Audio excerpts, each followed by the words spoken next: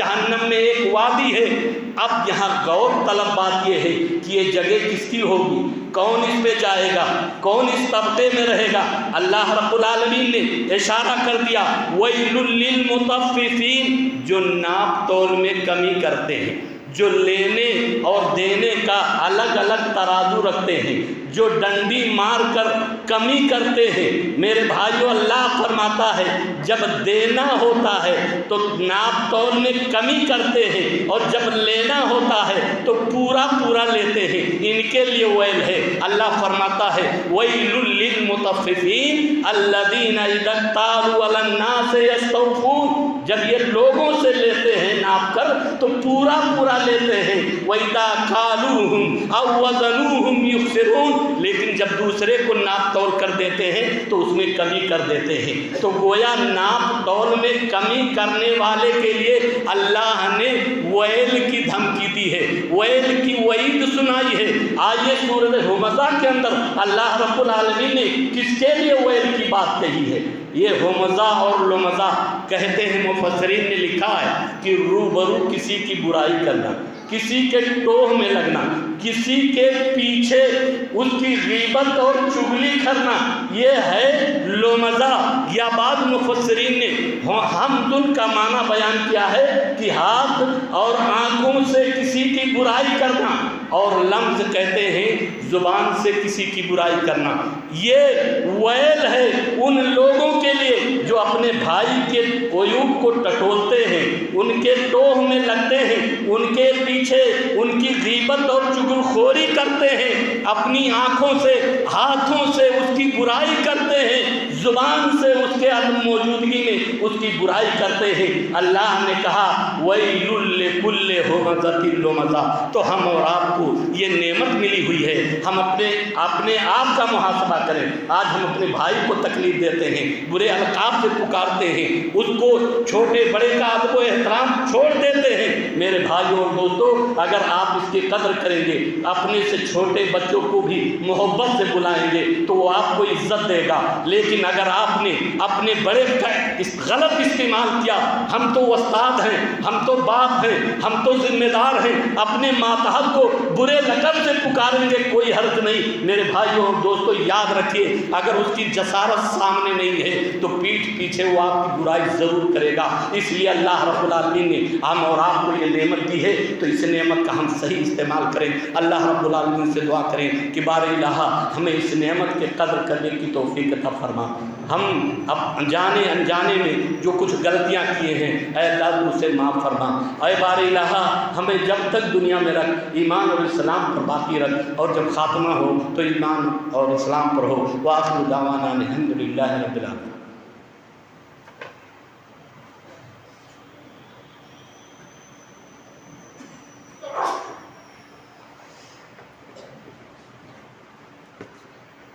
الحمد لله الذي لم يتخذ ولدا ولم يكن له شريك في الملك ولم يكن له ولي من الذل وكبره تكبيرا وأشهد أن لا إله إلا الله وحده لا شريك له وأشهد أن محمدا عبده ورسوله أما بعد فأعوذ بالله من الشيطان الرجيم إن الله وملائكته يصلون على النبي يا أيها الذين آمنوا صلوا عليه وسلموا تسليما اللهم صل على محمد وعلى آل محمد كما صليت على إبراهيم وعلى آل إبراهيم إنك حميد مجيد اللهم بارك على محمد وعلى آل محمد كما باركت على إبراهيم وعلى آل إبراهيم إنك حميد مجيد اللهم انصر من نصر دين محمد صلى الله عليه وسلم وجعلنا منهم آمين واخذل من خذل دين محمد